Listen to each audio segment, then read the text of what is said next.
মায়ের যখন 11 বছর বয়স তখন ও দেশে দুর্ভিক্ষ হয়। মায়ের পিতার কিছু ধান সঞ্চিত ছিল। গরিব ব্রাহ্মণ নিজের পোষ্যবর্গ কি খাবে সেই দিকে লক্ষ্য না রেখে অন্নছত্র খুলিয়া দিলেন। কড়াইয়ের ডালের খিচুড়ি হাঁড়ি হাঁড়ি রন্ধন করিয়া একটি ডাবায় ঢালিয়া রাখতেন।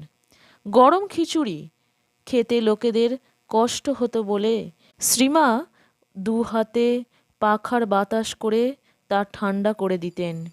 ক্ষুধার্ত লোকেদের দুর্দশা মা এইরূপ বর্ণনা করিতেন।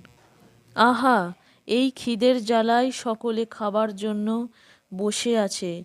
একদিন একটি বাগদি মেয়ে বা ডোমের মেয়ে এসেছে, মাথায় চুলগুলো ঝাংড়া ঝাংড়া হয়ে গেছে, ছুটে এসে গরুর ডাবায় যে কুঁড়ো ভেজানো ছিল তা খেতে আরম্ভ করেছে।